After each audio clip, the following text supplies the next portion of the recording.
بسم اللہ الرحمن الرحیم الحمد للہ رب العالمین والصلاة والسلام علی سید الانبیاء والمرسلین نبینا محمد خاتم النبیین وعلی آلہ وصحبہ اجمعین ومن تبعہم بإحسان الی یوم الدین اما بعد۔ معزز سامعین و ناظرین، السلام علیکم ورحمۃ اللہ وبرکاتہ۔ سب سے پہلے ہم اللہ تعالیٰ کا شکر ادا کرتے ہیں کہ جس محسن حقیقی نے اپنے فضل و رحمت سے ہمیں دین سیکھنے اور سکھانے کے لیے جمع ہونے کی توفیق عطا فرمائی، اور اس کے بعد ہم اللہ رب العزت کی بارگاہ میں دعا گو ہیں کہ اللہ جل شانہ ہمیں اپنے دین کا صحیح فہم نصیب فرمائے اور ہمیں ان لوگوں میں شامل کرے جن کے بارے میں پیارے نبی حضرت محمد رسول اللہ صلی اللہ علیہ وسلم نے ارشاد فرمایا، من یرد اللہ بہ خیرا یفقہہ فی الدین، جس کے ساتھ اللہ تعالیٰ بھلائی کا ارادہ فرماتے ہیں اللہ رب العزت اس کو دین کا فہم، دین کی سمجھ اور بوجھ عطا فرماتے ہیں۔ تو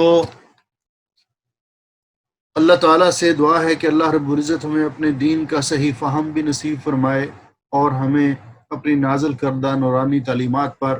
عمل کرنے کی توفیق بھی عطا فرمائے۔ آج کا ہمارا موضوع ہے اسلام میں پڑوسیوں کے حقوق، حقوق الجیران فی الاسلام۔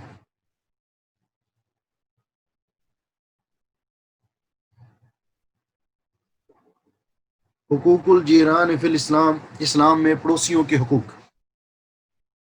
تو اسلام میں پڑوسیوں کے حقوق یہ اتنا اہم موضوع ہے کہ جس کی اہمیت کا اندازہ آپ ابھی اس مضمون کے ضمن میں بیان کردہ نصوص سے لگائیں گے۔ سوری، میں معذرت خواہ ہوں احباب سے، ایک تو یہ فون کرنے والے، تو پہلے تو میں معذرت خواہ ہوں کہ یہ سٹارٹ نہیں ہو رہا تھا لیپ ٹاپ، اس وجہ سے آپ کو دیر کرنا پڑی۔ اور دوسرا، میں نے احباب سے بار بار یہ تنبیہ بھی کی ہے کہ ہمارا یہ وقت جو ہے درس کا ہوتا ہے، اس وقت کال سے میسج وغیرہ سے گریز کریں، لیکن شاید جن کو نہیں پتا تو یہ جو ڈسٹربنس ہوئی تھوڑی سی، اس پر بھی معذرت خواہ ہوں۔ تو عرض کر رہا تھا کہ پڑوسیوں کے حقوق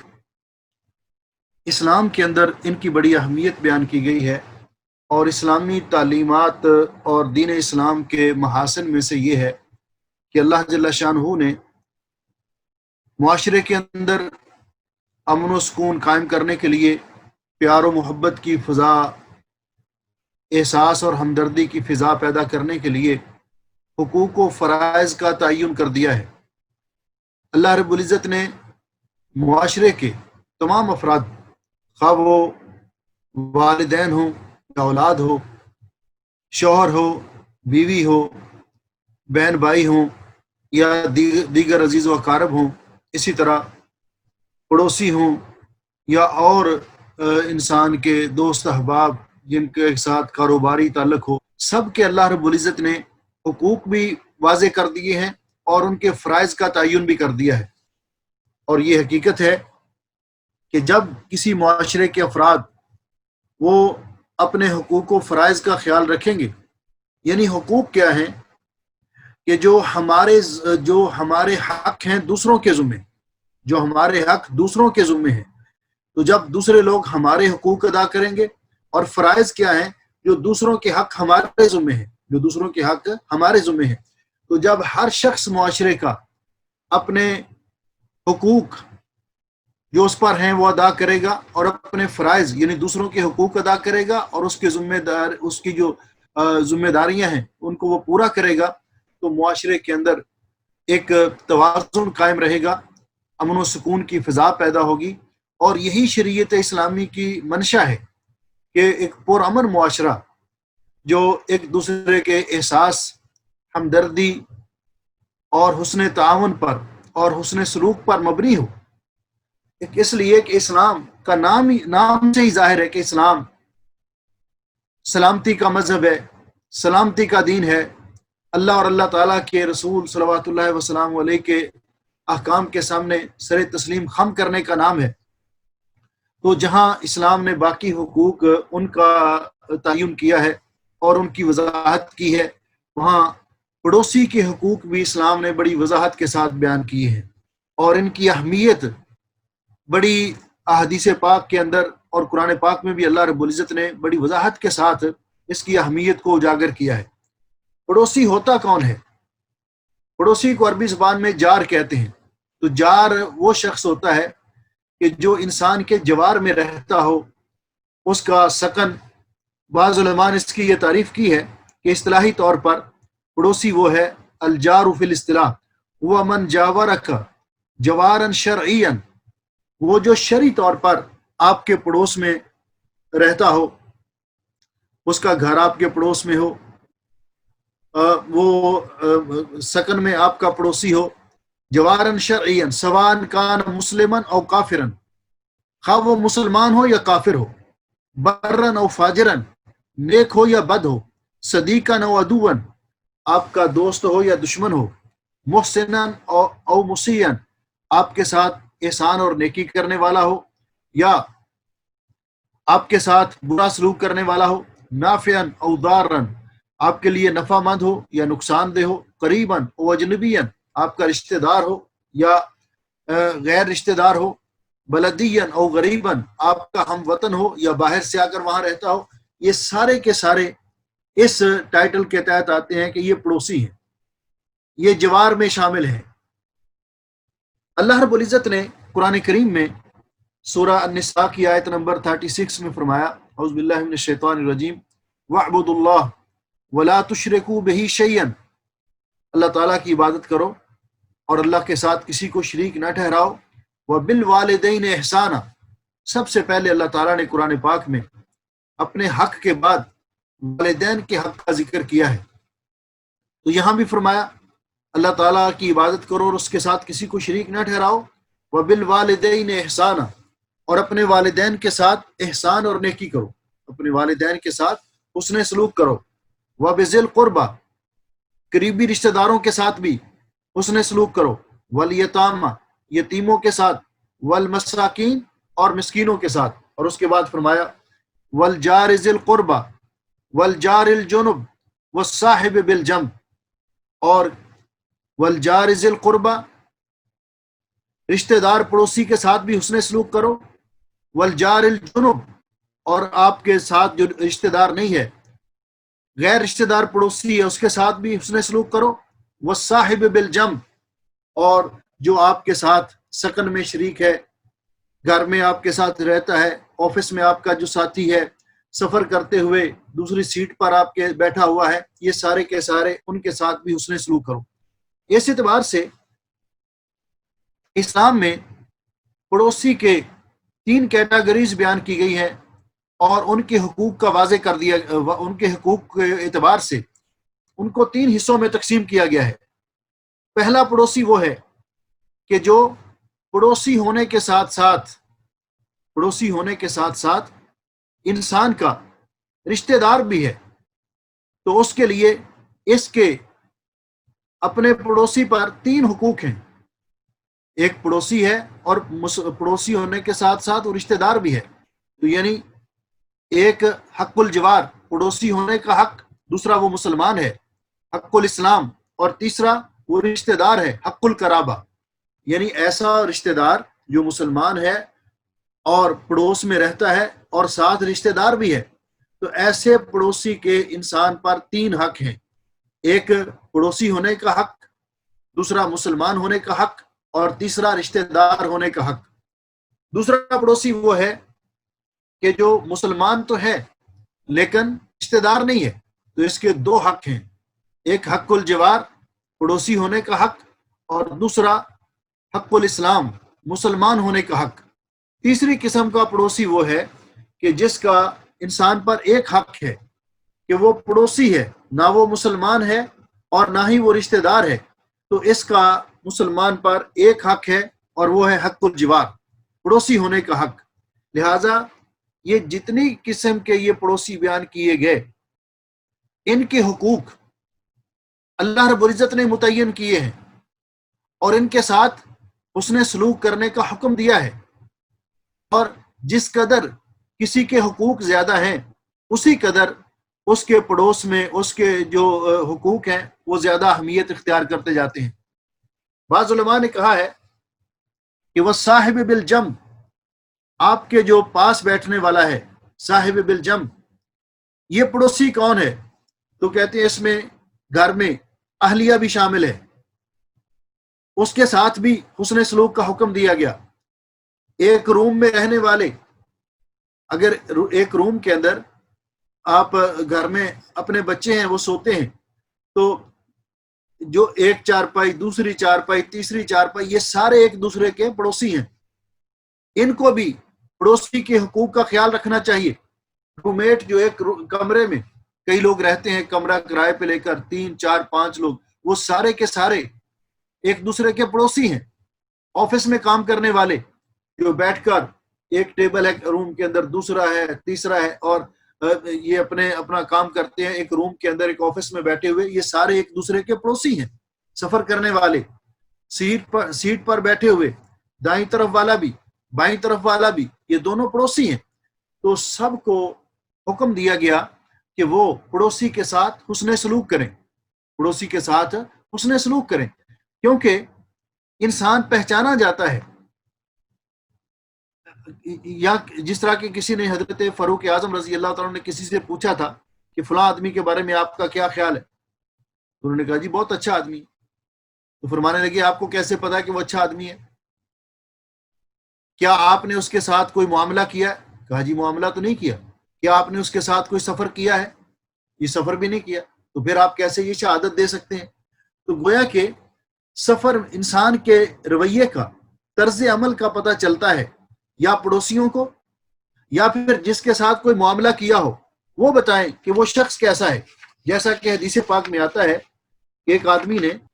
قال رجل للنبی صلی اللہ علیہ وسلم، ایک آدمی نے نبی پاک صلی اللہ علیہ وسلم کی خدمت میں عرض کیا، یا رسول اللہ، اے اللہ کے رسول، کیف لی ان اعلم اذا احسنت او اذا اسأت، حضرت مجھے یہ بتائیے کہ مجھے کیسے پتا چلے کہ میں نے یہ کام جو کیا اچھا ہے یا برا ہے؟ تو آپ نے فرمایا، فقال النبی صلی اللہ علیہ وسلم جیرانک یقولون، آپ کے پڑوسی اگر یہ شہادت دیں کہ آپ نے یہ کام اچھا کیا ہے، فقد احسنت، تو گویا کہ آپ نے اچھا کام کیا واقعی۔ اور اگر آپ ان کو یہ کہتے ہوئے سنیں کہ اس نے یہ کام برا کیا ہے، تو سمجھ لیجئے کہ وہ کام برا ہے، کیونکہ یہ پڑوسی کے لیے بہت بڑی شہادت ہے۔ اور یہ انسان کے طرز عمل کو، ہم جن کے پڑوسی ہیں اور جو ہمارے پڑوسی ہیں، ہم سب کے طرز عمل کو اچھی طرح جانتے ہیں۔ اس لیے جو بھی انسان کا پڑوسی ہے، ہمسایہ ہے، اور جتنی یہ قسمیں پڑوسیوں کی میں نے ذکر کی ہیں، ان سب کے حقوق کا خیال کرنا ہر مسلمان کے لیے ضروری ہے۔ اور وہ کس طرح؟ ان کی وضاحت بیان کرنے سے پہلے آپ دیکھیے کہ جو پڑوسی جس کا گھر آپ کے پاس ہے، اس کے حقوق کیا ہیں؟ جو پڑوسی آپ کے ساتھ روم میں رہتا ہے، اس کے حقوق کیا ہیں؟ علماء نے ان کے حقوق کا تذکرہ کرتے ہوئے فرمایا کہ پڑوسی کے حقوق جو ہیں، ان کی 4 بنیادیں ہیں، 4 بنیادیں۔ حقوق الجار فی الاسلام ترجع الی 4 اصول، اس کی 4 بنیادیں۔ پہلی بنیاد یہ ہے کف الاذی، کہ ان کو کسی قسم کی تکلیف نہ پہنچانا، ان کی تکلیف سے باز رہنا۔ یہ تکلیف کیسے ہو سکتی ہے؟ کہ جس کا گھر آپ کے پڑوس میں ہے، آپ اس کی تکلیف کا خیال رکھیں۔ اور یہ کیسے؟ کہ اس کو تکلیف نہ پہنچائیں۔ مثال کے طور پر آپ اپنے گھر کا کچرا صفائی کرنے کے بعد اس کے دروازے کے سامنے ڈال لیں، اس کو تکلیف ہوگی۔ آپ بلا وجہ اپنے اس کے دروازے کے سامنے جا کر بیٹھے رہیں تو اس کو آنے جاتے جاتے وقت اور اس کے گھر والوں کو تکلیف ہوگی۔ آپ اس کے گھر میں وہ نماز پڑھنے والے اچھے لوگ ہیں،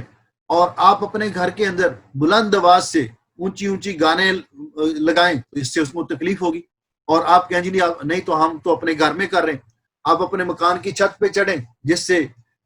وہ ان کی نظر ان کے صحن میں جائے پڑوسیوں کے، اس سے ان کو تکلیف ہوگی۔ تو جو بھی تکلیف ہوگی، اسی طرح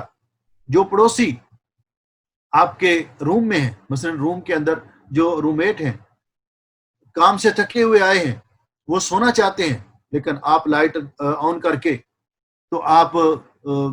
اپنے کام پہ فون پہ لگے ہوئے ہیں، چیٹ کر رہے ہیں، بلا وجہ وقت ضائع کر رہے ہیں، تو وہ آپ سے ریکویسٹ بھی کریں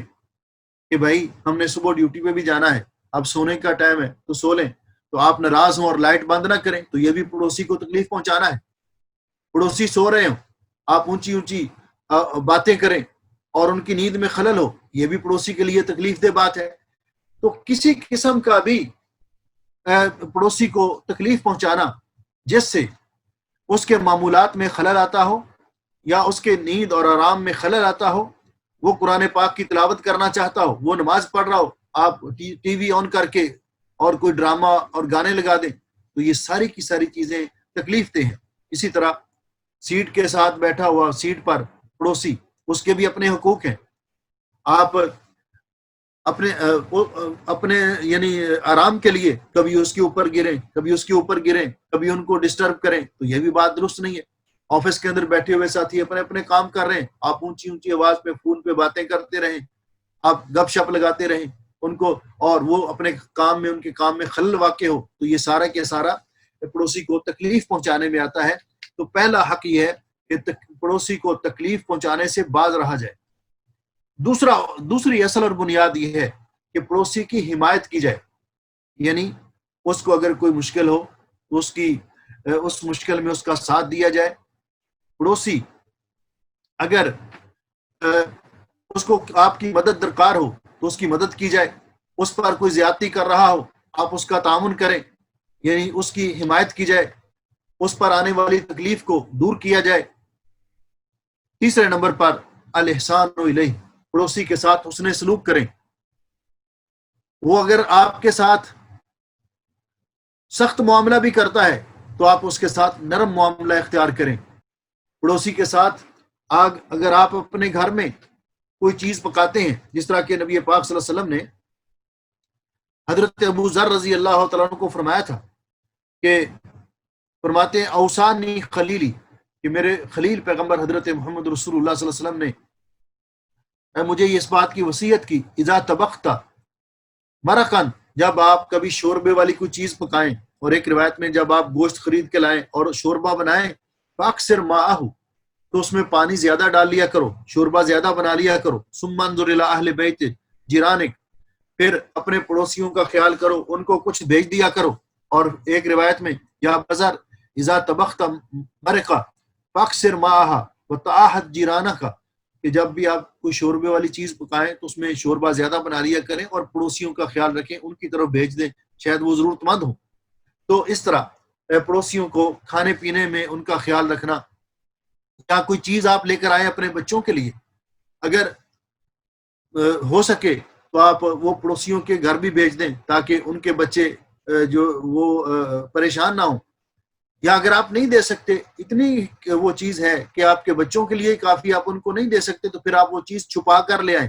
اور اپنے بچوں کو دیں، اور اپنے بچوں کو نصیحت کریں کہ وہ گھر میں بیٹھ کر کھا لیں، وہ لے کر باہر نہ نکلیں، تاکہ پڑوسی جو وہ چیز خریدنے کا متحمل نہیں ہے، اپنے بچوں کو وہ چیز مہیا نہیں کر سکتا، تو اس کو تکلیف نہ پہنچے۔ تو پڑوسی کے ساتھ احسان کرنا۔ اس کے بعد چوتھے نمبر پر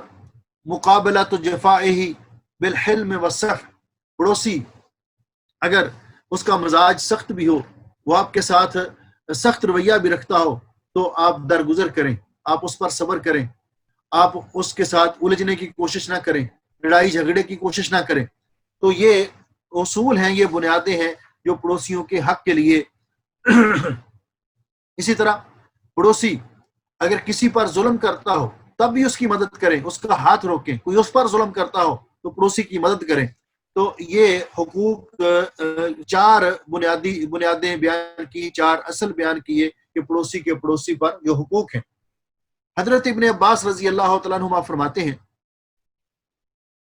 قال النبی صلی اللہ علیہ وسلم کہ نبی پاک صلی اللہ علیہ وسلم نے ارشاد فرمایا لیس المؤمن، وہ مومن نہیں ہے، الذی یشبع وجارہ جائع الی جنبہ، کہ جو خود تو پیٹ بھر کر سو جائے، یعنی وہ اس کو رسول اکرم صلی اللہ علیہ وسلم نے کامل مومن ہی قرار نہیں دیا کہ جو خود تو اپنا پیٹ بھر کر سو جائے لیکن پڑوس میں اس کا پڑوسی اور اس کے بچے بھوکے سوتے رہیں، تو فرمایا کہ وہ صحیح معنوں میں مومن ہی نہیں ہے۔ اس لیے کہ پڑوسی کے جو حقوق ہیں ان کا تذکرہ کرتے ہوئے نبی پاک صلی اللہ علیہ وسلم نے فرمایا، صحابی بیان کرتے ہیں کہ حضرت عبداللہ ابن عمر رضی اللہ تعالیٰ عنہ کہ ہم نے دیکھا کہ نبی پاک صلی اللہ علیہ وسلم ایک شخص کے پاس کھڑے ہیں اور اتنی دیر کھڑے رہے اور اس کے ساتھ باتیں کرتے رہے، اور ہم نے سمجھا کہ کیا معاملہ اتنی دیر۔ جب وہ چلے گئے تو ہم نے پوچھا حضرت یہ کون تھا جس نے آپ کا اتنا ٹائم لے لیا؟ تو آپ نے فرمایا یہ جبریل امین تھے، یہ مجھے پڑوسی کے بارے میں وصیت اور احکامات بتلا رہے تھے، حتی ظننت، اس قدر انہوں نے پڑوسیوں کے حقوق بیان کیے یہاں تک کہ میں یہ سمجھا انہ سیورثہ، کہ وہ یہ بھی کہہ دیں گے کہ ایک پڑوسی اگر فوت ہو جائے تو دوسرا اس کا وارث بنے گا۔ اس قدر پڑوسی کے حقوق بیان کیے۔ اسی لیے پیارے نبی حضرت محمد رسول اللہ صلی اللہ علیہ وسلم نے ارشاد فرمایا، عن ابی ہریرہ رضی اللہ تعالیٰ عنہ، حضرت ابو ہریرہ رضی اللہ تعالیٰ عنہ سے روایت ہے کہ آپ نے فرمایا من کان یؤمن باللہ والیوم الآخر، جو آدمی اللہ تعالیٰ پر اور آخرت کے دن پر یقین رکھتا ہو، فلیقل خیرا او لیصمت، کہ وہ اچھی بات کہے یا پھر خاموش رہے، اچھی بات کہے یا پھر خاموش رہے۔ ومن کان یؤمن باللہ والیوم الآخر فلیکرم جارہ، جو آدمی اللہ تعالیٰ پر اور آخرت کے دن پر ایمان رکھتا ہے اس کو چاہیے کہ اپنے پڑوسی کی تکریم کرے، اس کے ساتھ اچھا سلوک کرے۔ ومن کان یؤمن باللہ والیوم الآخر، اور جو شخص اللہ تعالیٰ پر اور آخرت کے دن پر ایمان رکھتا ہے، فلیکرم ضیفہ، اس کو چاہیے کہ اپنے مہمان کی تکریم کرے، اپنے مہمان کی عزت کرے۔ بخاری اور مسلم کی یہ روایت ہے۔ اس لیے اچھا پڑوسی کے حقوق ادا کرنا اور اچھا پڑوسی کسی کو میسر آ جانا، یہ اللہ رب العزت کی بہت بڑی نعمت ہے۔ اس لیے کہتے ہیں عربوں کے اندر یہ مثل مشہور ہے کہ الرفیق قبل الطریق والجار قبل الدار، سفر اختیار کرنے سے پہلے دیکھو کہ آپ کا ہم سفر کیسا آدمی ہے، اس کی اچھا ہم سفر اختیار کرو، اور اسی طرح گھر خریدنے سے پہلے دیکھو کہ پڑوسی کیسے ہیں، کیونکہ پڑوسیوں کا انسان کے معمولات کے اندر انسان کے گھر، عزت، جان مال اور آبرو کے تحفظ میں بہت بڑا کردار ہوتا ہے۔ اس لیے نافع ابن عبد الحارث قال قال رسول اللہ صلی اللہ علیہ وسلم، نافع ابن عبد الحارث بیان کرتے ہیں رضی اللہ تعالیٰ عنہ کہ رسول اکرم صلی اللہ علیہ وسلم نے فرمایا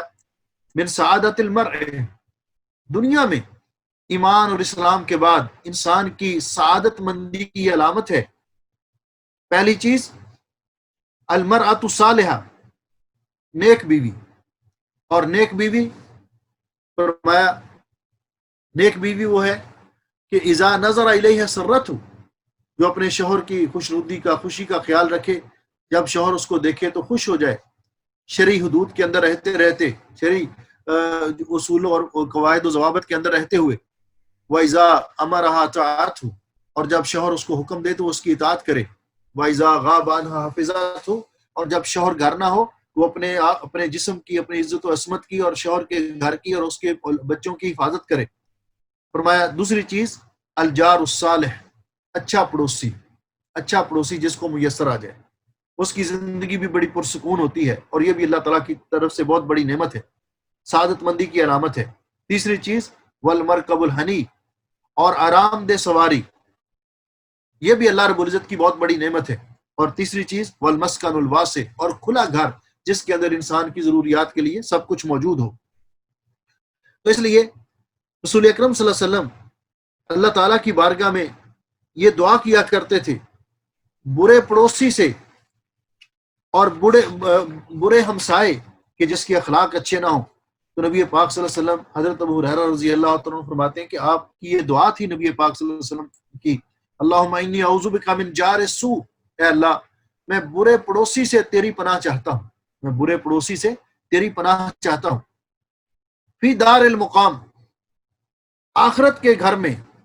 فَإِنَّ جَارَ الدُّنْيَا يَتَحَوَّل، دنیا کا پڑوسی تو پھر بھی بعض اوقات نقل مکانی کر لیتا ہے، لیکن آخرت کا جو پڑوسی ہے وہ تو ہمیشہ اور دائمی ہوگا، یعنی آخرت میں بھی مجھے اچھے لوگوں کا ساتھ نصیب کر، اور دنیا کے اندر بھی اچھے پڑوسی جو ہے وہ مجھے میسر کر۔ یہ رسول اکرم صلی اللہ علیہ وسلم کی دعا تھی۔ نبی پاک صلی اللہ علیہ وسلم نے ایک دفعہ، حضرت عبد الرحمن ابن ابی قرات بیان کرتے ہیں کہ نبی پاک صلی اللہ علیہ وسلم نے فرمایا، ایک دن وضو فرمایا، صحابہ اکرام کی آپ کے ساتھ محبت، تو آپ نے وضو فرمایا، اور وضو کرنے کے بعد جب آپ وضو فرما رہے تھے تو جو پانی کے قطرے آپ کے جسم اطہر سے گر رہے تھے، تو صحابہ اکرام اپنے ہاتھوں پہ لے کر اپنے چہروں پہ مل رہے تھے، اپنے جسم پر مل رہے تھے۔ نبی علیہ السلام نے ان سے پوچھا، ما یحملکم علی ھذا، بھئی آپ ایسا کیوں کر رہے ہیں؟ انہوں نے کہا، حب اللہ و رسولہ، یہ اللہ اور اللہ کے رسول کی محبت کی وجہ سے۔ تو نبی پاک صلی اللہ علیہ وسلم نے فرمایا، من سرہ، جس آدمی کو یہ بات پسند ہے، ان یحب اللہ و رسولہ او یحبہ اللہ و رسولہ، کہ وہ اللہ اور اللہ کے رسول کے ساتھ محبت کرے، یا اللہ تعالیٰ اور اللہ کے رسول اس کے ساتھ محبت کریں، تو وہ یہ کام کرے، فلیصدق حدیثہ، جب بھی بات کرے تو سچی بات کرے، اذا حدث، جب بات کرے تو سچی بات کرے، ولیؤدی امانتہ اذا اؤتمن، اور جب اس کے پاس کوئی امانت رکھے تو اس میں امانت کو ادا کرے، خیانت نہ کرے، ولیحسن جوار من جاورہ، اور اس کے پڑوس میں جو پڑوسی ہیں ان کے ساتھ اچھا سلوک کرے، اپنے ہمسایوں کے ساتھ اچھا سلوک کرے۔ تو یہ پڑوسی جو ہے انسان کے ساتھ رہنے والے، ظاہر بات ہے کہ ان میں کئی پڑوسی ہیں، دائیں طرف بھی رہتے ہیں، بائیں طرف بھی رہتے ہیں، پیچھے بھی رہتے ہیں، تو ان میں سب سے زیادہ حسن سلوک کا حقدار سب سے پہلے کون ہے؟ تو ام المومنین عائشہ رضی اللہ تعالیٰ عنہ فرماتی ہیں کہ میں نے عرض کیا، اللہ کے رسول، کسی آدمی نے پوچھا کہ اللہ کے رسول، ان لی جارین، میرے دو پڑوسی ہیں، ایک سامنے ہے، دائیں ہے، پیچھے ہے، تو فَإِلَىٰ أَيِّهِمَا أُهْدِي، تو میں کس کی طرف تحفہ بھیجوں، کوئی چیز بھیجنا چاہوں تو سب سے پہلے کس کی طرف بھیجوں؟ تو آپ نے فرمایا، إِلَىٰ أَقْرَبِهِمَا مِنْكَ بَابًا، جس کا دروازہ آپ کے دروازے کے قریب ہے، جس کے گھر کا دروازہ آپ کے دروازے کے قریب ہے، سب سے پہلے اس کو بھیجیں، بعد میں گنجائش ہو تو دوسروں کو بھیجیں۔ تو علماء نے بیان کیا اس لیے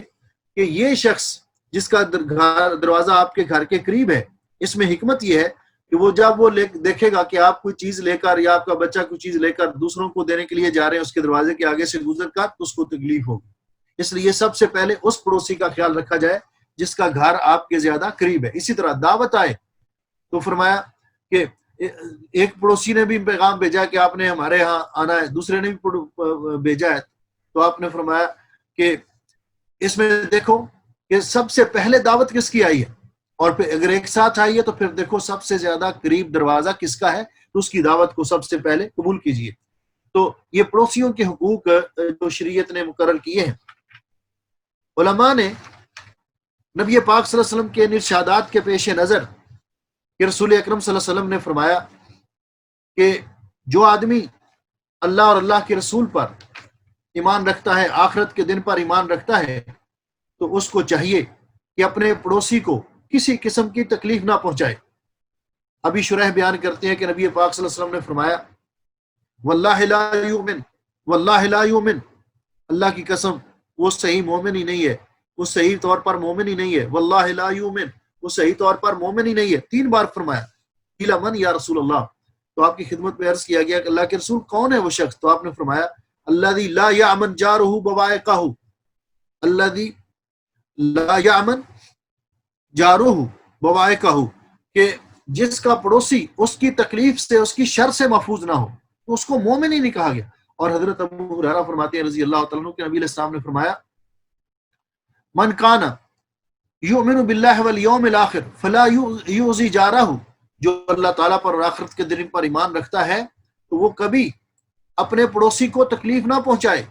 کیونکہ پڑوسی کو تکلیف پہنچانا، ایذا پہنچانا، یہ اتنا بڑا جرم ہے کہ نبی حضرت مقداد رضی اللہ تعالیٰ عنہ بیان کرتے ہیں کہ ایک دن رسول اکرم صلی اللہ علیہ وسلم نے فرمایا، صحابہ کرام سے پوچھا،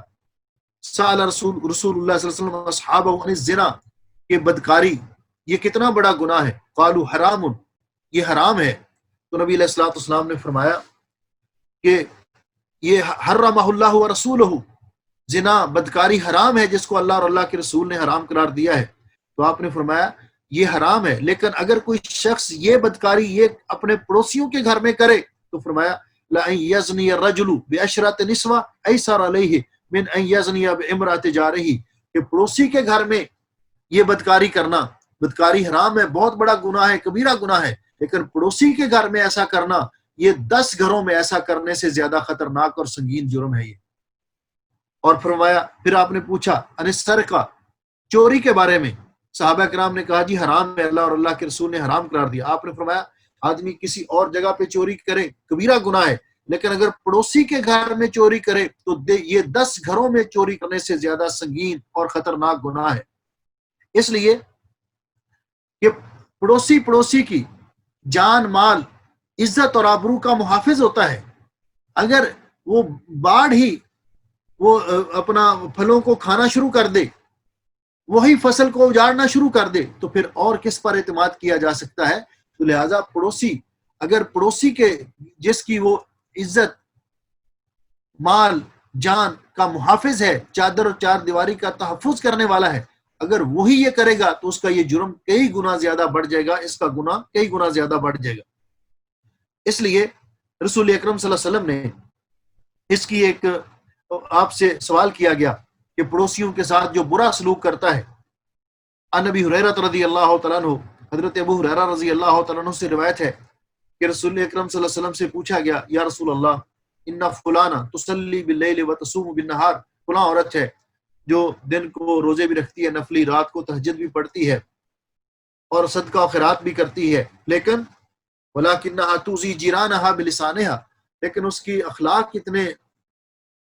برے ہیں کہ اس کی زبان سے اس کے پڑوسی محفوظ نہیں۔ آپ فرمایا لا خیر فیہا، اس میں کوئی خیر نہیں، ہی فی النار، یہ جہنم میں جائے گی۔ حالانکہ وہ صدقہ خیرات کرنے والی ہے، نفلی روزے رکھنے والی ہے اور تہجد پڑھنے والی ہے، پڑوسیوں کا اس قدر حق ہے۔ اور میں تو حیران ہوں کہ جتنا یہ موضوع زیادہ اہم ہے اتنا ہی یہ بہت کم بیان کیا جاتا ہے۔ تو گویا کہ اسلام جو ہے یہ عبادات اور معاملات کے مجموعے کا نام ہے۔ صرف عبادت کرنا اور معاملات میں کورے ہونا اور دوسرے لوگوں کے ساتھ ایسا رویہ اختیار کرنا، تو یہ بات درست نہیں ہے۔ بعض اوقات قیامت کے دن آپ نے وہ بارہا حدیث سنی ہے کہ جو عبادت تو بہت کرتے ہیں لیکن معاملات کے اندر کورے ہیں، دوسروں کے اوپر ظلم اور زیادتی سے باز نہیں آتے، تو ان کی نیکیاں قیامت کے دن وہ لوگ لے جائیں گے جن پر انہوں نے زیادتی کی ہوگی، اور یہ خالی ہاتھ، اللہ ہم سب کو اس بدبختی سے بچائے، محروم نیکیوں سے جہنم میں پھینک دیے جائیں گے۔ پھر آپ سے پوچھا گیا کہ فلاں عورت ہے، وہ صرف فرض نمازیں پڑھتی ہے، رمضان کے روزے رکھتی ہے، اس کے ساتھ صدقہ و خیرات کرنے کے لیے بھی کچھ نہیں ہے، کبھی کوئی آیا مانگنے کے لیے تو چند پنیر کے ٹکڑے صدقہ خیرات کر دیے، لیکن اپنی زبان سے وہ کبھی پڑوسیوں کو تکلیف نہیں پہنچاتی، تو فرمایا ہی فی الجنہ، یہ عورت جنت میں جائے گی، یہ عورت جنت میں جائے گی۔ اس لیے رسول اکرم صلی اللہ علیہ وسلم کی خدمت میں ایک صحابی حاضر ہوئے، کہنے لگے حضرت میرے پڑوسی نے مجھے بہت تنگ کیا ہے۔ آپ نے فرمایا صبر کرو۔ وہ پھر پڑوسی کی حرکتوں سے تنگ تھے، پڑوسی وہ یا اس کی اولاد یا اس کے جو رویہ تھا اس سے تنگ تھے، پھر جا کر شکایت کی۔ جب تیسری بار شکایت کی تو نبی علیہ السلام نے فرمایا کہ اپنا سامان نکال کر گلی میں رکھ لو، اپنے دروازے کے سامنے۔ اب جب وہ اس نے سامان گلی اور لوگوں کو بتاؤ کہ میں نے کیوں ایسے کیا ہے، اس نے گھر کا سامان باہر رکھ دیا اور بیٹھ گیا وہاں، جو بھی آتا وہ پوچھتا کہ بھئی آپ نے ہی کیوں کیا، تو کہتا جی میرے پڑوسی نے مجھے بہت تنگ کیا۔ لوگ اس پہ لانتے بھیجتے، بد دعائیں کرتے اس کے لیے، شام تک وہ ہاتھ جوڑ کے کہتا ہے کہ بھئی آپ آج کے بعد میں آپ کو تنگ نہیں کروں گا۔ تو نبی علیہ السلام کو جا کر صحابی نے بتایا تو آپ نے اپنا سامان اب اندر رکھ لو، اب اس کو عقل آ گئی ہے، اب وہ آپ کو تنگ نہیں کرے گی۔ تو علماء نے پڑوسی کو تنگ کرنے کی چند صورتیں ذکر کی ہیں بالاختصار۔ ان میں سے ایک صورت یہ ہے کہ ایسا رویہ اختیار کرنا کہ پڑوسی تنگ ہو کر وہ اپنا مکان ہی چھوڑ دے، وہ یہاں سے چلا جائے۔ کبھی اس کے گھر کے دروازے کے سامنے کچرا ڈال دینا، کبھی اپنے گھر میں شور شرابہ کرنا تاکہ وہ آرام اور سکون سے نہ رہ سکے، کبھی اوپر سے کوئی چیز اس کے گھر میں پھینک دینی، کبھی نوجوان بچے اپنے مکان کی چھتوں پہ چڑھ کے اس کے گھر میں تانگ جھانک کریں، کوئی ایسا رویہ اختیار کرنا، ان کی خواتین گھر سے باہر نکلے پردے دار اور یہ ان کے نوجوان سامنے بیٹھے رہے وہاں اپنے دروازے کے سامنے ہی بیٹھے رہیں جس سے ان کو گزرتے ہوئے تکلیف ہو، تو اس طرح کی صورتحال پیدا کر دینا کہ وہ گھر چھوڑنے پر مجبور ہو جائیں، تو یہ بہت سخت گناہ ہے۔ اسی طرح پڑوسی کے ساتھ حسد کرنا، اللہ نے اس کو کوئی نعمت دی ہے، اس نے گاڑی لے لی ہے یا اور کوئی چیز یا اچھے کپڑے پہنے ہیں، تو انسان خوش ہونے کی بجائے جل جائے، یہ بھی جائز نہیں ہے۔ اسی طرح پڑوسی کا مذاق اڑانا، اگر فقیر ہے، اس کے پاس کوئی کھانے پینے کے لیے نہیں، سواری اچھی نہیں، تو اس کا مذاق اڑانا، اس کو حقیر سمجھنا۔ اسی طرح پڑوسی کے راز، اس کے گھر کی باتیں یا اس کے جو گھر کے معاملات ہیں، ان کو دوسروں کے سامنے، دیکھو جی ان کے گھر میں تو ہمیشہ لڑائی ہوتی رہتی، یہ تو میاں بیوی آپس میں ایسے کرتے ہیں، دوسروں کے سامنے ڈسکس کرنا جس سے اس کو تکلیف ہو، یہ بھی جائز نہیں ہے۔ پڑوسی کے عیبوں کو تلاش کرتے رہنا، پڑوسی کے عیبوں کو، اور اس سے کوئی خطا ہو جائے تو اس پر خوش ہونا کہ اب ٹھیک ہے، اب لوگ اس کو یہ کریں گے، بجائے اس کے اصلاح کرنے کی، اس کی نصیحت کرنے کی، تو اس کی کسی کمزوری کی طاق میں رہنا یا اس سے کوئی غلطی ہو جائے تو اس پر خوش ہونا کہ اب پتہ چلے گا جب لوگ اس کو رسوا کریں گے، تو یہ بھی پڑوسی کے لیے جائز نہیں ہے۔ پڑوسی سے لوگوں کو متنفر کرنا، اس کے بارے میں لوگوں کے اندر غلط قسم کے رائے، لوگوں کی غلط قسم کی باتیں پھیلانا تاکہ لوگ اس سے متنفر ہو جائیں۔ پڑوسی کے حقوق پر، اس کے جو ملکیت کی چیزیں ان پر ڈاکہ ڈالنا یا ان پر زیادتی کرنا، مثال کے طور پر پڑوسی کے گھر کے باہر سے کوئی چیز اتار لینا، یا پڑوسی کا کھیت پڑوس میں ہے تو اپنے جانور اس کے کھیت میں چھوڑ دینا تاکہ وہ اس کو برباد کر دیں، یا پڑوسی کے گاڑی سامنے کھڑی ہے تو جاتے ہوئے اس کا شیشہ توڑ دینا، اس کی گاڑی کو پنکچر کر دینا، یعنی ان پر کسی قسم کی اس طرح کرنا یہ بھی جائز نہیں ہے۔ اسی طرح پڑوسی کے اونچی آواز میں گانا، اونچی آواز میں لڑائی جھگڑا کرنا، اپنے گھر میں کھیلتے رہنا، کرکٹ کھیلنا، اور اس کی گیند بار بار پڑوسی کے گھر میں جائے تو یہ جائز نہیں۔ علماء نے کہا کہ اس سے پڑوسیوں کو تکلیف پہنچتی ہے اور ایسا کرنا جائز نہیں ہے۔ اسی طرح پڑوسی کو تنگ کرنے کے لیے اپنا گھر اگر کرائے پہ دینا ہے تو وہ فیملی والا گھر ہے، اچھے لوگ ہیں، تو وہاں لا کر قسم کے لوگوں کو، فاسق و فاجر لوگوں کو، شراب پینے والوں کو، گانا بجانے والوں کو وہاں لا کے رکھنا، تو یہ بھی جائز نہیں ہے، بلکہ اس کی احساس کرتے ہوئے اگر گھر کرائے پہ دینا ہی ہے تو اچھے لوگوں کو دیا جائے۔ اسی طرح پڑوسی کے ساتھ خیانت کرنا، اس کے ساتھ دھوکہ بازی کرنا، یہ بھی جائز نہیں ہے۔ تو یہ ساری چیزیں شریعت نے حرام کرا دی، حتیٰ کہ نبی پاک صلی اللہ علیہ وسلم نے یہاں تک فرمایا پڑوسی کے حقوق بیان کرتے ہوئے، آپ نے فرمایا کہ عن ابی ہریرہ رضی اللہ تعالیٰ عنہ، حضرت ابو ہریرہ رضی اللہ تعالیٰ عنہ سے روایت ہے کہ نبی علیہ السلام نے فرمایا لا یمنعن احدکم جارہ ان یغرز خشبۃ فی جدارہ، پڑوسی اگر آپ کے دیوار پہ کوئی اپنا شتیر وغیرہ رکھ کر چھت ڈالنا چاہتا ہے تو اس کو منع نہ کیا جائے، یا پڑوسی اپنے گھر میں جو آپ کی دیوار ہے اس کے اندر کوئی کیل وغیرہ ٹھونکنا چاہتا ہے، کھونٹی وغیرہ لگانا چاہتا ہے کپڑے ٹانگنے کے لیے، تو اس کو منع نہیں کرنا چاہیے۔ اسی طرح نبی علیہ السلام نے فرمایا اگر کوئی کسی آدمی کے ساتھ پلاٹ مشترکہ ہے یا کھیت مشترکہ ہے یا گھر مشترکہ ہے، تو یہ آدمی اپنا حصہ بیچنا چاہتا ہے تو اس کو سب سے پہلے اس کے لیے پیشکش کرنی چاہیے، اپنے پڑوسی کو پیشکش کرنی چاہیے۔ اگر یہ پیشکش نہیں کرے گا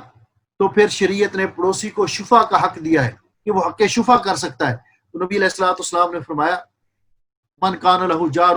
فی حائط او شریک فلا یبعه حتی یعرضہ علیہ، کہ وہ یہ اگر کسی کا کوئی باغ میں شریک ہے یا گھر میں کوئی شریک ہے تو اس وقت تک اس زمین کو، اس پراپرٹی کو نہ بیچے حتیٰ کہ سب سے پہلے اپنے پڑوسی سے بات کرے، بھئی اگر آپ رکھنا چاہتے ہیں تو آپ پہلے حقدار ہیں، اگر وہ نہ رکھنا چاہے، وہ کہتے ٹھیک ہے جی آپ باہر بیچ دیں تو پھر ٹھیک ہے، لیکن اسے پوچھے بغیر اس طرح بیچنا یہ درست نہیں ہے۔ تو یہ پڑوسی کے حقوق جو رسول اکرم صلی اللہ علیہ وسلم نے بیان کیے اور قرآن پاک میں اللہ تعالیٰ نے بیان کیے، ان کا پاس رکھنا ہر مسلمان کے لیے ضروری ہے، خواہ وہ پڑوسی اس کا گھر ساتھ ہو، دائیں طرف والا پڑوسی، بائیں طرف والا پڑوسی، جس کا گھر سامنے ہے وہ پڑوسی، جس کا گھر آپ کے گھر کے پیچھے ہے، دیوار آپ کے لگتی ہے وہ پڑوسی، ان سب کے آرام کا، ان سب کے حقوق کا پاس رکھنا چاہیے۔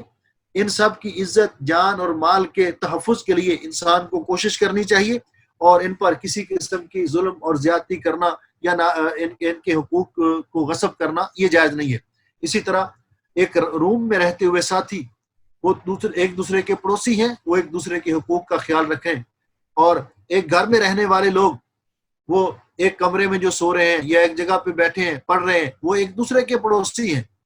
آفس میں بیٹھنے والے ایک دوسرے کے پڑوسی ہیں، کالج سکول میں یونیورسٹی میں مدرسے میں ایک دوسرے کے ساتھ بیٹھ کر پڑھنے والے ایک دوسرے کے پڑوسی ہیں، سفر میں ایک دوسرے کے ساتھ سیٹ پر بیٹھنے والے ایک دوسرے کے پڑوسی ہیں۔ سب کو دوسرے کے آرام کا، دوسرے کے حقوق کا، دوسرے کے جذبات کا، احساسات کا خیال کرنا چاہیے۔ یہ نہیں کہ جو اپنے من میں آئے وہ کرے اور دوسرے کے حقوق کی پرواہ نہ کرے۔ تو اس لیے شریعت نے جو احکام بیان کیے میں نے بہت اختصار کے ساتھ، حالانکہ یہ مضمون بہت لمبا تھا لیکن چونکہ وقت کو شارٹ ہونے کی وجہ سے میں نے اس کو مختصر کیا۔ پیارے نبی حضرت محمد رسول اللہ صلی اللہ علیہ وسلم نے فرمایا کہ قیامت کا دن ہوگا، حضرت عبداللہ ابن عمر رضی اللہ تعالیٰ عنہ سے روایت ہے، تو فرمایا کم من جار متعلق بجارہ یوم القیامہ،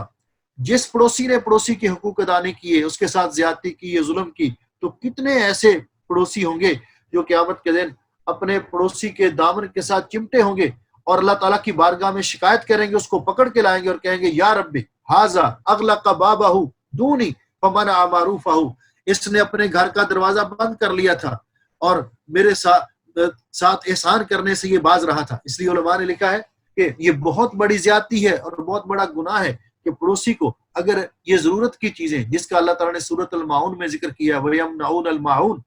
کہ پڑوسی کو ماچس کی ضرورت پڑ جائے، آگ جلانے کے لیے ضرورت پڑ جائے، پڑوسی کو نمک کی ضرورت پڑ جائے، اس کے گھر میں پانی نہیں ہے، اس کا ہینڈ پمپ، اس کا موٹر خراب ہو گئی ہے تو وہ پانی لینے کے لیے آئے، یا اس کے گھر میں لائٹ نہیں ہے، وہ مطالبہ کرے کہ آپ ہمارے اپنے گھر سے لائٹ دے دیں،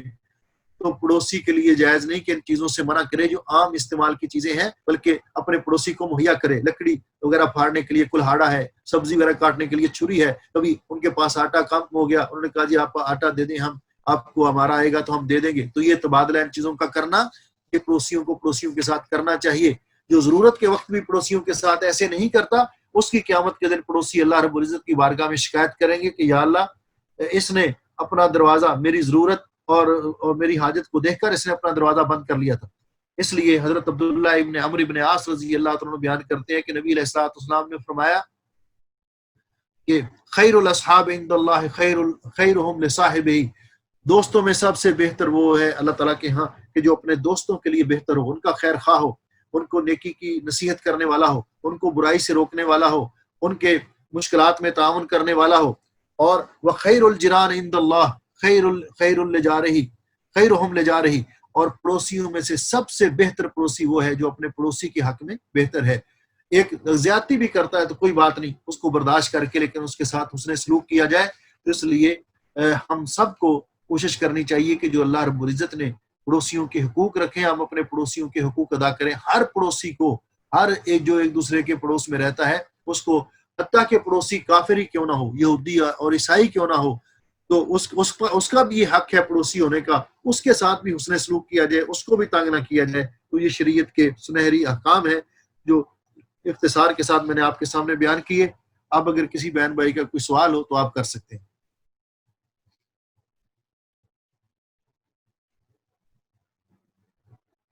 ہاں جی، کسی کا کوئی سوال ہے؟ السلام علیکم بھائی ندیم صاحب یہ الحمدللہ گھر آگے ہیں، اللہ تعالیٰ السلام عطا فرمائے۔ بھائی حاجی ارشد صاحب بھی گھر پہنچ چکے ہیں، اللہ تعالیٰ ان کو بھی صحت عطا فرمائے۔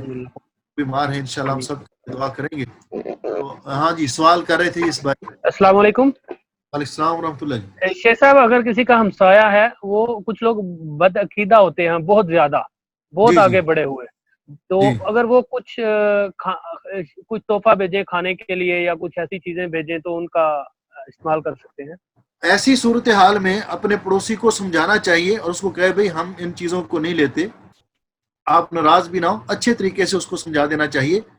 اور ایسی چیز کھانے سے جو خاص کر غیر اللہ کے نام کی، اس سے گریز کرنا چاہیے۔ تو شریعت نے جو احکام ہے نا، ان کے لیے ایک ضابطہ مقرر کیا ہے کہ مخلوق کے ساتھ آپ حسن سلوک کریں، لیکن جب اللہ تعالیٰ کی نافرمانی ہوتی ہو تو پھر اللہ تعالیٰ کے حق کو اولا رکھنا چاہیے۔ ہاں جی، جزاکم اللہ خیر جی وسلم، شکریہ. ہاں جی، اور کسی کا جی بس سوال؟ نہیں ہے. تو انشاءاللہ میں اصل میں یہ کوشش کر رہا ہوں کہ اللہ تعالیٰ کرے یہ جلد یہ لاک ڈاؤن کا سلسلہ ختم ہو اور اس مشکل سے نجات ملے، ہر کوئی اپنے کاروبار میں اپنے مصروفیات میں بحال ہو. تو یہ اسلامی آداب یہ موضوع تو بہت لمبا ہے، لیکن میں جو اہم موضوعات ہیں ان میں سے جن کی زیادہ ضرورت ہے میں ان کو سلیکٹ کر کے ترتیب کا خیال رکھے بغیر آپ کے سامنے لاتا ہوں، تاکہ ہمیں شریعت کے احکام معلوم ہو اور ہم اپنے حقوق جو ہم پر ہیں وہ یا ہمارے جو فرائض ہیں ان کی ادائیگی کر کے سرخرو ہو سکیں، اور معاشرے کے اندر ایک پیار و محبت کی فضا پیدا ہو سکے، ایک تعاون ایک دوسرے کے ساتھ ہمدردی کی فضا پیدا ہو سکے، اور معاشرے کے اندر ایک توازن پیدا ہو جو اسلام کی منشا ہے کہ معاشرہ پرامن ہو، معاشرے کا ہر فرد دوسرے کا خیر خواہ ہو اور دوسرے کے ساتھ تعاون کرنے والا ہو. تو دعا کریں اللہ رب العزت ہمارے بیماروں کو، جتنے بھی بہن بھائی عزیز و اقارب بیمار ہیں سب کو شفا عطا فرمائے، جو فوت ہو گئے اللہ ان کی مغفرت فرمائے، اور اس مشکل جس میں ہم مبتلا ہیں اللہ تعالی ہم سب کو اس سے نجات عطا فرمائے. الحمد للہ رب العالمین الرحمن الرحیم مالک یوم الدین. اللہم صلی علی محمد وعلی آل محمد کما صلیت علی ابراہیم وعلی آل ابراہیم انک حمید مجید. اللہم بارک علی محمد وعلی آل محمد كما باركت على إبراهيم وعلى آل إبراهيم إنك حميد مجيد. ربنا ظلمنا أنفسنا وإن لم تغفر لنا وترحمنا لنكونن من الخاسرين. اللهم إنك عفو تحب العفو فاعف عنا. اللهم اشف مرضانا ومرضى المسلمين. اللهم اقض حاجاتنا وحاجات المسلمين. اللہ ہمارے گناہوں کو معاف فرما، اللہ ہماری غلطیوں کو معاف فرما. اللہ جتنے مسلمان بہن بھائی چھوٹے بڑے بیمار ہیں تو سب کو شفائے کامل عطا فرما. اللہ ہم سب کو ہر قسم کی دکھوں پریشانیوں بیماریوں سے محفوظ فرما، اپنے حفظ و امان میں رکھ. اے اللہ جو مسلمان دنیا سے جا چکے ان کی قبر منور فرما. اللہ ہمارے والدین کے حال پہ رحم فرما، ہماری اولادوں کو نیک بنا. اے اللہ یہ کرونا وائرس کی وجہ سے یہ پوری دنیا پہ یہ مصیبت آئی ہوئی ہے، اللہ تیری بارگاہ میں التجا ہے ہمیں اس سے نجات عطا فرما. تیرے سوا اس مشکل کو کوئی دور کرنے والا نہیں، تو ہمیں اس سے نجات عطا فرما. حالات کو معمول پر لے اللہ، اپنے فضل و رحمت سے ہمارے گناہوں کی طرف نہ دیکھ، اپنی رحمت کی وسعت کی طرف دیکھ. حالات معمول پہ لے، اپنے گھروں کی رونق کو بحال کر دے. اللہ بیت اللہ شریف کے لیے جانے کے راستے کھول دے. اللہ العالمین ہمارے گھروں میں خیر و برکت نازل فرما. اس پریشانی کی وجہ سے جو کاروبار کے اندر لاس ہوا ہے جن لوگوں کا، اللہ تو ان کو اس کا نعم البدل عطا فرما، اور پہلے سے بھی بڑھ کر رزق حلال وافر مقدار میں عطا فرما. اللہ ہمیں اپنے سوا کسی کا محتاج نہ کرنا. اللہم انا نعوذ بک من البرص والجنون والجذام وسیء الاسقام. اللہم اجعل هذا البلد آمنا مطمئنا رخاء سخاء وسائر بلاد المسلمین. سبحان ربک رب العزت عما یصفون والسلام علی المرسلین والحمد للہ رب العالمین. آمین یا رب العالمین. بارک اللہ فیکم. سبحانک اللہم وبحمدک اشہد ان لا الہ الا انت استغفرک واتوب الیک. اللہ اللہ اللہ اللہ